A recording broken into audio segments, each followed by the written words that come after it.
I think these are all memories of the past. I came home late, after 9 in the evening, and found that my loving wife was not home. She didn't leave a message and there was nothing for me to eat. This wasn't the first time she had done this. I realized it wouldn't be the last. Was I angry? Well, no, not anymore. I had known for a long time that something was happening. Oh, I was probably angry or should have been angry, at least at first. But what's that old saying, we learn to adapt, or we learn as we go? You see, that's what happened. My name is Chase Royster. I am 26 years old, 185 centimeters tall, and weigh about 90 kilograms. At 18, after graduating from high school, I went to work. I started as a carpenter, yes, just hammering nails. But I got the hang of it, made some friends, established some connections, and moved forward. About a year and a half ago, I became independent. I had little, very little money, but I still started living on my own. There are many people, well, not very many, but enough, who bought property and are looking for someone to build something for them. I am certainly not Frank Lloyd Wright, but I can build a separate lobby, a 2-story house, or a farm just as well as anyone else. I'm doing well, really well, and I have friends and subcontractors who are also trying to make it on their own. It works for me. Alright, you know about me. Why am I late every evening? It's June now, the weather is good, and if I don't do it now, when will I? Now about my wife. A cheerful little brunette with brown eyes, a well-built beauty who thought she knew me and my schedule. Unfortunately, she thought she knew a lot more. Here's what happened. Susan, my wife, is 2 years younger than me. We met and started dating in high school. I fell in love and thought she fell in love with me too. Who knows, maybe she did. She graduated from high school and we got married. Susan comes from a troubled family. She and her younger brother were raised by a single mother who worked 2 part-time jobs to support them. So after graduating, Susan had very few opportunities. We got married, and during the first year, I continued hammering nails while Susan worked, as you might have guessed, at the mall. We were doing fine. We didn't have kids yet, and we weren't planning on having any until we saved up a bit for a house. Then Susan came up with some ideas. She said she wanted to improve herself and go to college. I was fully supportive, and we got her into a local college nearby. Susan liked it. She decided she wanted to continue her education and study for 4 years. Not being very good at math but an avid reader, she chose something in psychology. She said that with a psychology degree, she could get a job in the local government or at a school, helping people, preferably children. I supported her. I paid for her tuition, books, and other necessary college supplies. Susan really put in her best effort. She reduced her hours at the mall and eventually quit to make the most of her time for classes and studying. It worked. Typically, college takes 4 years, but Susan finished in 3.5. Everything seemed good, actually great. At least, it seemed good to me. At some point, though, Susan started getting other ideas. Is anyone surprised? Since all this came to light, I remember reading about it. I read about it online and in several books. I happened to get some extra materials from the public library and the local bookstore. Sure, I may not have finished college, but that doesn't make me a fool. About in the last year of Susan's studies, I started picking up subconscious signals. The usual things. Anyone who has ever been there knows what I mean. Eye-rolling, stating the obvious or giving evasive answers to legitimate questions, dismissive remarks, condescension, and what I would call hypercritical behavior. Who was Susan trying to fool? Gradually, she came to believe that, thanks to a few college courses and term papers, she had become smarter and outgrown the person she once loved but who still provided for her. I watched her. At first, I ignored it, but as it got worse, I got angry. But I quickly realized that my anger was futile. I was just absorbing it anyway. Then my anger turned to sadness. Sure, I loved her, but I was young. If she had started getting apartment fever and wanted to leave, I would have been sad, but I would have dealt with it. That's about all that happened. So far, I've just been rambling. I'll try, as best as I can, to tell you how everything finally started to fall apart. It was quite recently, maybe a year ago, on a Tuesday evening. I came home late, and Susan was waiting for me there.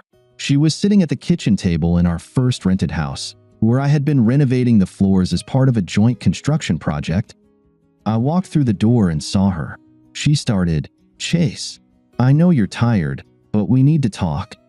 I knew this was coming. I even knew who my archenemy was. I pulled out a chair. Our furniture was all secondhand. "All right, honey, what's up?" "Chase, I know we're married, and I know I made promises, but I'm unhappy. I want to start dating other people, other men." That was bold. I expected her to ask for a divorce, but she was just beating around the bush, saying she wanted to date. Did she think I was a fool? Some kind of pushover? I sat there for a bit. I was tired, really exhausted, and was about to do something similar to what she had in mind. If we did that, she would cry, and I would just get angrier. It didn't make sense. I needed to respond, but first, I had to get a grip on myself. For about 5 minutes, I just sat there, drumming my fingers on the table and staring at her. This had two effects. It helped me maintain my composure and scared her. I waited, and sure enough, she cracked and said, "Oh, I don't mean sex or anything like that. I just want to leave. You see, I've met people who share my interests. Some of them get together and have, well, group discussions, intellectual activities." Intellectual activities, group discussions, what nonsense. There were no group discussions or groups of people. It was one person, the psychology instructor, not a professor, a local college instructor. I knew him, had met him once or twice, a nice guy. His name was Ryan Fletcher. He considered himself a ladies' man, and I guess he was. He was about my height but athletic, jogged, belonged to a sports club, and wore custom-tailored clothes. He drove a sports car, if you call the latest model Mustang a sports car. He drank wine and cocktails, and I didn't. I hadn't had a drink since high school, not even beer. Come on, Susan wasn't my first girlfriend. There were others whom I thought I loved too, especially one. But I thought Susan and I had something special. I thought we were moving towards having a big house and our own kids. I would have been happy with a little girl who looked like Susan and maybe a couple of boys who looked like me. I thought that's what everyone wanted. I thought that's what Susan wanted. I guess so. Growing impatient and maybe a bit cautious, she looked at me more intently. "I don't mean I want to leave you, Chase. I love you. I really do. I'm serious. I still love you. I just want to spend more time outdoors, do other things, diversify, be more cosmopolitan." I listened. Damn, that word, cosmopolitan, was a Fletcherism. I had heard him use it. Finally, I replied, "You want a divorce? Is that it?" That's exactly how it was. I dumped it on the table. I thought she would either pounce on it or leave it lying there and sniff it. She decided to let it lie. She leaned back in her chair. Yes, I caught her there. I saw her get flustered. She turned pale, then blushed. No, I want to stay married. I don't curse. My mom and dad raised me right. I responded, "You just want to have sex with Ryan Fletcher. Isn't that it?" This time she blushed to the roots of her hair. No, I'm faithful to you. I will stay faithful. I just want to be around people more, meet new people." She hesitated. She realized I knew more than she thought. "Why did you mention Mr. Fletcher?" I thought, "Mr. Fletcher, huh? I bet it was Ryan, or Ryan Honey when they were alone." I yawned and stretched. "Listen, I'm tired. I'm going to bed. You decide what you really want and tell me tomorrow night," I added. "Why don't you call your lover Ryan if you need advice?" Then I continued, "Oh, and no sex tonight. You're probably full anyway." I got up and headed upstairs to go to bed. I assumed she followed me later. I don't remember falling asleep right away. Well, not quite immediately. I did think about things for a bit. The next morning, I got up at my usual time, and she was already in the kitchen. She had made coffee. I rarely ate breakfast. Most often, I stopped by Dunkin' Donuts, bought a pastry on the way, and grabbed a cup of something else. Susan had never disrupted my routine before, so I wasn't expecting anything different that morning. She always made me lunch, which was nice but nothing more. This morning, I was both right and wrong. I went downstairs, and she was awake, waiting for me. She said, Listen, honey, I was wrong about what I said last night. I want to take it back. Let's pretend I didn't say anything. I'm happy with you. Nothing else matters to me." She stepped forward. I think she expected a kiss or a hug, which was unlikely. I gave her what I hoped was a casual smile. "Never mind. Will you be home tonight?" She became very serious, pretending to be sincere. "Of course, I'll be home." As I walked out the back door, I reiterated what I had said the night before. "All right. Well, discuss everything with Ryan and tell me what you've decided tonight," and headed down the path to my truck. As I was leaving, I heard her say behind the door, "Chase, I'm not seeing anyone, and certainly not Ryan." I simply turned and waved as I got into my truck. Who was she trying to fool? On the way to work, I started thinking. In hindsight, I realize it's not a good idea to do that before work, as so much of the job relies on precision and safety. Deep thoughts can interfere. Nevertheless, it was a cool 40-minute drive, and I figured I could think a bit and then, once I got to work, sort everything out. I'm not an engineer, but I can think analytically. I narrowed down my thoughts to 4, maybe 5 topics. First, I had my pride. I always thought I was enough for Susan. Along with that, I believed in her maturity and self-awareness. If I wasn't enough, and I'm not talking about sex, I mean, damn, I'm only 26 and there are no problems there, then it was something else. Heck, Susan could use some help in that department herself, but that's another story. Of course, it had to be that mystic from college. Guys like Fletcher were sophisticated, and I was just a simple carpenter. It reminded me of the old Matt Damon movie Good Will Hunting. There was a scene where Matt totally owned a college guy in a bar, but in that movie, Minnie Driver saw through the pretense. In my case, Susan was too immature and starstruck to see the difference between the glitter that was Fletcher and what was real in me. It probably angered me that she couldn't see it, but there was nothing I could do about it. Worse, if she couldn't see it now, she never would. That hurt. I loved Susan, but I understood that no matter how things turned out, if not now, then someday, she would leave me for someone else. Now, secondly, what she said, and obviously what she was doing emotionally, if not physically, made me feel incredibly sad.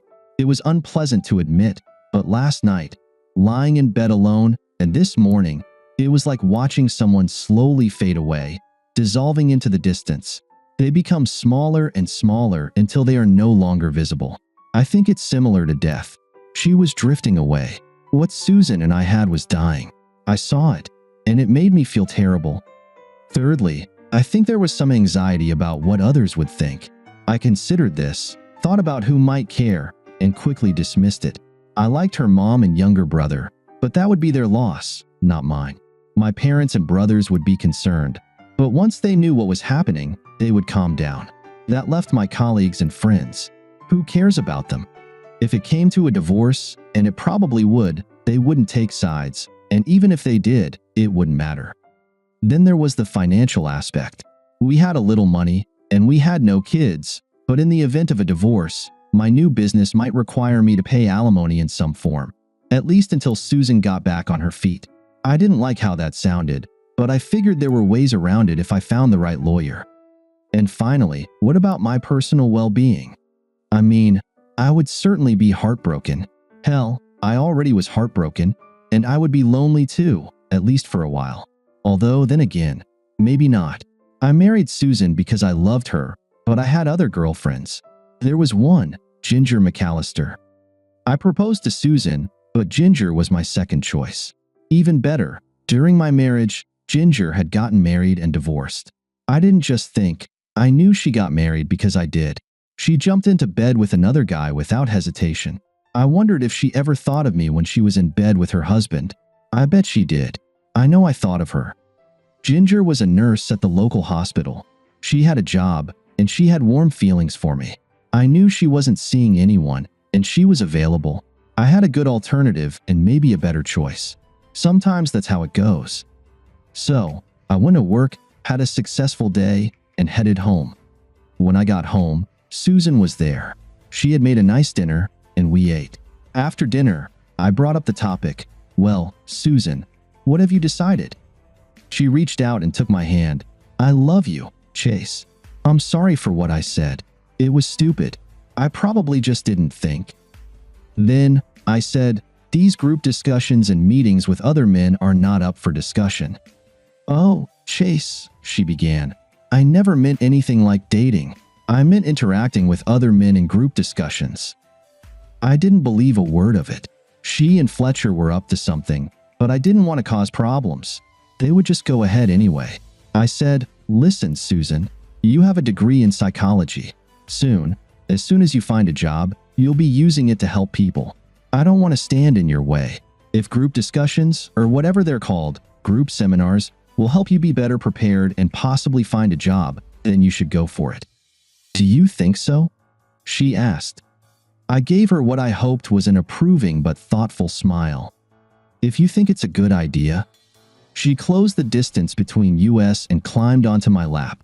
I don't think I need to do anything like that, but thank you for blessing me. I love you so much, honey. And with that, she kissed me deeply. Honestly, I thought I had just given her carte blanche. Now, I bet she could go and jump into bed with Fletcher as long as I didn't find out.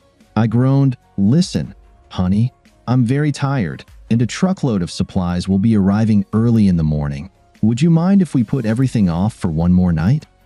Susan wrapped her arms around my neck. She gently kissed my lips. No, darling, we can wait. And then I realized, from that moment on, I just needed to find a way to catch her. I stood up, kissed her again, and whispered, all right, sweetheart, I love you too. With that, I went to bed. The next few days throughout the weekend, life went on much the same. I came home after sunset, went straight to bed, woke up at dawn, and worked tirelessly. All this time, these matters gnawed at me. First, Susan still hadn't found a job. I was certain she and Fletcher were making love while I was at work, and equally unsettling was the thought that what I once believed we had was gone. I figured sooner or later I would have to get a grip and do something. Eventually, I decided to make a decision. I made one difficult and firm decision. I was certain they were meeting somewhere. I just didn't know where exactly. If they were using my house, I decided I would crack Fletcher's skull. If they were using his apartment, a motel, or some office at the college, I wouldn't be nearly as worried. In the same vein, I realized that it wasn't about Fletcher but about Susan. Of course, it was Fletcher, but if it wasn't him, sooner or later, it would have been someone else.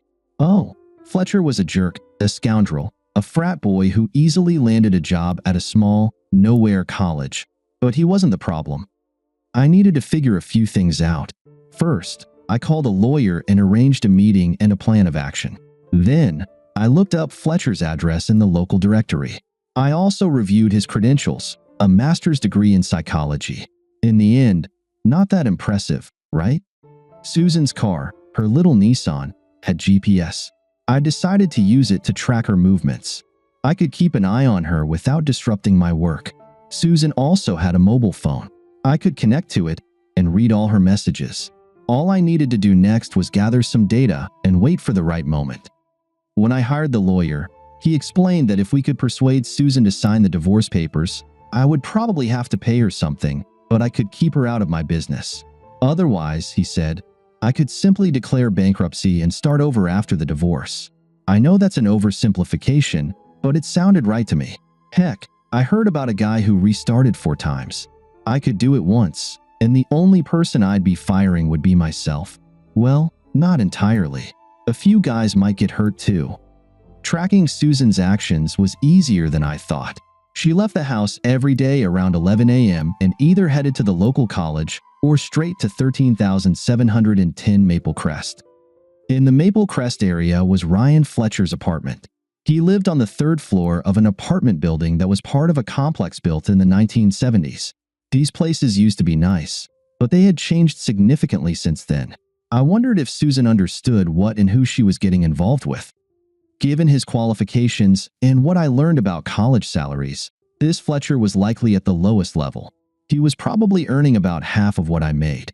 Worse for Susan, if she wasn't careful. Of course, that was a silly thought. By that time, I was already on the rise, while Mr. Ryan Fletcher was likely close to his peak. Anyway, I looked around, And Susan's career choice was not so much bad as it was pointless. Psychologists with Susan's level of training were a dime a dozen, and Fletcher was just one step above her. In some ways, this made me feel even worse. Susan wasn't stupid. She had to understand that Fletcher's prospects weren't that bright. Was she really in love with this guy? And if so, was she so deeply in love that she was willing to give up the comfortable life I could provide for a life that, at best, would be one of noble poverty? Was I really that bad? No, I didn't think so. I believed that Susan was in love with a concept, an idea, instead of spending winters in the Bahamas, which of course was an exaggeration. Or perhaps enjoying trips to big cities for shopping, theater, and concerts, or just happily spending all the money I would earn. She would prefer to drink coffee or glasses of cheap wine, sitting and talking about how gifted and smart they all were. Well, the choice was hers. For my electronic surveillance, I gleaned one useful thing. It didn't seem like they were using our house as a love nest. But there was one unpleasant thing, really unpleasant, that caused me a lot of pain. Her text messages. I am not, and never have been, what I would call an overly sensitive or thin-skinned guy. Growing up with two older brothers knocked that out of me, but her messages were painful. They really hurt. I read that the words spoken by a cheating lover are rarely truthful. That might be true, or it might not be, but it didn't matter. The words she said to Fletcher were hurtful. They caused a lot of pain. They were like a knife in my heart, a deep wound through which what was left of my love just drained away. So, this brings us back to the night when it all started. It was time to pull the trigger. As I said, I had discussed everything with my lawyer. I wasn't trying to hurt anyone. If Susan needed a guy with a leather jacket, she could have him. I would move on. I would be fine. So, before going to bed, I left a note on the table. I wanted to end it in the morning before leaving for work. It didn't go that way at all. I was about to drift off to sleep when I heard the sound of a car and then saw the lights as Susan pulled into the driveway. I looked out the window. It was Susan, and she wasn't alone. I pulled on shorts over my boxers and trudged down the stairs just in time to see Susan and Ryan Fletcher enter through the front door. Oh wow, I thought. What's this? Susan saw me, and I flinched slightly. I also noticed Fletcher squeezing her hand. Either a gentle rebuke or a sign of support, I assumed. Susan looked up at me. I was still on the stairs. She said, "Chase, I'm glad you're still awake." I nodded. "I see you brought a guest." By that time, Susan was already holding the guy's hand. "Yes, Ryan and I would like to talk to you." Oh my God, I thought. The chickens have come home to roost. I smirked. Did we win the lottery or something? Susan tried to put on her most sincere and well-rehearsed face. "Chase, please come downstairs. We need to talk." Without saying a word, I slowly descended the stairs. Whatever this was about, and I pretty much knew, I wasn't going to make it easier than necessary. I got to the point. "All right, what's going on?" Susan responded, "Can we go to the kitchen?" I said, "Sure, why not?" As we walked in, I discreetly looked Mr. Ryan Fletcher up and down. He had the look of someone expecting trouble. I mentally laughed. He was truly ignorant. We went into the kitchen and all sat down at the table. It was their show, so I waited. After about a minute, Susan started, "Chase, I'm kind of leaving you." Well, I thought, how can you kind of leave someone? I made every effort to keep my face as impassive as possible. Judging by their expressions, I think I succeeded. I replied, "How do you want this to happen?" Fletcher opened his mouth. "Susan and I have been thinking." I interrupted him. "This is between Susan and me right now. When we're done, you two can pack her things. I'll even help." I looked at Susan. "So, how do we do this?" She looked surprised and hurt when she said, "You didn't have to say that to Ryan. He's only here to help." Oh, I could have said a lot right then, but I remembered the movie The Godfather. Never let anyone know what you're thinking. As calmly and evenly as possible, I said, "You said you're leaving me. I understand. He's here to help. I get that too. He can help you pack your things when we're done." So again, my question is, how do we do this? Susan was on the verge of breaking down, and I remembered my conversations with the lawyer. He said that when the bullet hits the bone, Susan might crumble, and I might have to push her. Pride works both ways, he had said. Susan said, I don't really want a divorce. I would like to be able to. I stopped her. It was hammer time. I agree, I said. She was shocked. You agree? To what? I replied, I do want a divorce. I've already met with a lawyer. He has prepared all the papers. We'll sell the house. We don't have any equity, so we'll probably lose money, but I'm willing to cover any losses. As for the stuff, most of it is used or old. I have a few things, and you do too. We can pick the few things we need and either sell or donate the rest. Regarding the money, if you agree to just let me go, I'll split what we've saved 60 to 40, and you'll get 60. Susan was stunned and at a loss for words. Then Fletcher stepped in. Susan loves you. She doesn't want a divorce. She just wants to be able to see me and maybe take a few trips. I ignored him but responded to his comment through Susan. I said I want a divorce, and then I lied. I found someone else. I want to move on. She looked shocked, absolutely stunned. You found someone else? I stuck to my story. When I found out about you too, I realized it was over between us and moved on. Now, Susan, will you let me go? Please. It's all because of Ginger McAllister, isn't it? Susan retorted. She was in my grasp. As the old saying goes, pride goes before a fall.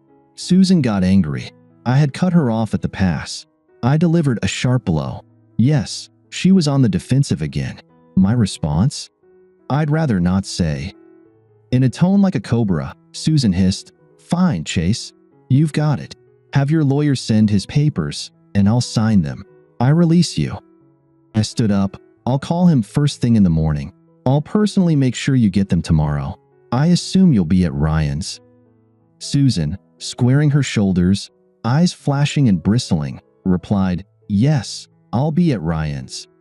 I said casually, All right then. I looked at Fletcher. Shall we start packing? He looked as if he had been struck by lightning. At that moment, I realized Susan had messed up. He said, Well, I think. I said, Good, let's get started, and looked at Susan. You gather your toiletries. Ryan and I will get the rest of your things. After that, everything went pretty quickly. Susan packed her perfumes and soap into a travel bag. Ryan and I carried all her clothes to the car. It was a tight fit, but we managed to get everything done in less than an hour. I walked them to her car, fully loaded with her things. He sat in the passenger seat. I held the driver's side door open as Susan got inside. She rolled down the window. Chase, I'm sorry. You know, I really do love you. I honestly admitted, I know. I watched as my wife and her boyfriend drove off into the night. I went upstairs, checked Susan's empty closet, and looked around the room. Everything was the same, yet everything had changed.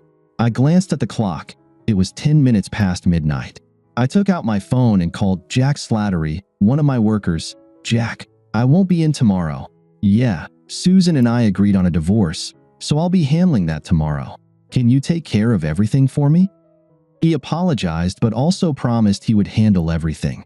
I knew he would. Was it the end? Well, yes and no. Let me explain what happened next. First, I cried for most of that first night. I owed it to myself and to Susan to cry it out, to let it all out, so to speak. After all, I really did love her, and I knew that despite the circumstances, she loved me too, but she just didn't have the strength of character to keep it together. The next morning, I met with my lawyer, or at least his secretary. I picked up the papers and went to Fletcher's apartment. Susan opened the door. Ryan was still asleep. I assumed she had been through a lot. I could see that she had been crying too. She didn't even read the documents. She just signed everywhere the lawyer's secretary had indicated. In 15 minutes, I left, essentially a free man. What happened next? A lot. I had the house appraised and found out it was worth even less than I thought. Instead of putting it up for sale, I met with my parents, got an interest-free loan from them, and after my brothers agreed, of course, we didn't want any family disputes, I bought out Susan's half. I agreed to support Susan and pay for her phone for 6 months. I figured that was enough time to give her a chance to get settled. She hadn't read any of the paperwork and didn't know anything about this, so I came out unscathed. I threw myself into work. I worked as hard as I could, and before long, my results were better than ever. Then there was another matter. I needed to take care of my personal life. I went to visit Ginger. Susan was a stunning beauty. Chestnut hair, big brown eyes, a great figure. Not great in bed, but a feast for the eyes. Ginger was different. Ginger was pretty, short like Susan, with red hair, freckles, and green eyes. But that's where the similarities ended. Ginger was flat as a board, skinny, with stick-like legs. Worse yet, while Susan, despite all her flirtatious nature, turned out to be quite meek and easy to get along with, Ginger was the complete opposite. I remembered her fiery temper, outbursts of blatant anger, and tendency toward unexpected violence. One thing I vividly recalled. When Ginger was with me, she had bouts of jealousy that bordered on rage. Yes, and I would never have to worry about her playing the Fletcher game. Did I want to go back to that? The answer? Yes. I quickly realized that Susan was, at least, boring. Ginger was a fiery volcano, always on the verge of eruption, especially when we were together and especially when it came to me. In fact, as soon as she realized I had chosen Susan, she almost attacked her. I want to see Ginger. God, what a fitting name for a girl with her looks. I called her first. She wasn't thrilled about meeting me, but she eventually agreed. We arranged to have dinner together. I took her to Olive Garden. I took her hands and oh, I had forgotten how stunning she could look. Her hair was braided into a long plait, her large green eyes adorned with light brown eyeshadow, long lashes, and small delicate hands with nails covered in clear polish. Her outfit was simply killer. She wore a lemon green silky blouse with buttons made of some fine material that made her tiny breasts appear to flow. I mean, they swayed like waves lapping at the shore. I swear she wasn't wearing a bra, and the top 3 buttons were undone. The skirt she wore was made of the same light pleated fabric and only reached mid-thigh. As she walked, it fluttered around her slender legs. Those slender legs were adorned with knee-high socks, and her feet were in cheap moccasins. Simply charming. And her face, heart-shaped, with a teardrop-shaped mouth, a slightly upturned nose, high cheekbones, and a sprinkle of freckles that stretched across her nose and cheeks like a tiny mountain range. Then she opened her mouth, and I fell in love all over again. Oh, how could I have forgotten the melodic tones of her soft, gentle voice? It was like a spring morning, the song of a songbird, the joyful lyrical tune of a nightingale. She was rather silent until we entered the restaurant and sat down at the table. Then she said to me, "What?" she said, "Got tired of that beauty and decided to come to me? Back to second place?" The nightingale turned into a hawk. It was amazing. I liked it. I shot back, "That's right. So how about it?" She hit me right where it hurt. "You know, I was already married, so you missed your chance." I remembered she was a devout Catholic. I hadn't made any moves when we dated. I replied, "That's okay. I won't rush things." She still wasn't finished. This time, there's no going back. In for a penny, in for a pound. I responded, "I'll take what I can get, even if it's left in reserve." Then it hit me, and she finished me off completely. "My first marriage was a failure," she said. "This time, I want a fairy tale." I was ready. "Do you want to eat first, or should we go pick out a ring?" She jumped up, laughing. "Let's go, you fool." We got married in the fall. A grand wedding. As I mentioned, she was a Catholic, came from a big family, and had big hopes. I was a Methodist, so it didn't matter. She was a beautiful bride. The tiny street urchin was led to the altar by a red-haired giant who shone like the lighthouse of Alexandria. Since then, I haven't looked back once. Made one mistake, and I won't make another. So what happened to Susan? Ryan wanted her. He loved her, but he just wouldn't marry her. Poor foolish Susan. She resorted to the oldest and dumbest trick in the book. She stopped taking her pills, thinking if she got pregnant, he would marry her. She got pregnant, but he left for the mountains. Ginger and I see her now and then. We're not pregnant yet, but we're working on it. Poor Susan. She has a psychology degree, but she's good for nothing. She has about 5 months left until she gives birth, and yes, she's working at the mall. I tell everyone it wasn't my fault. I feel a bit sorry for her. She ended up just like her mom.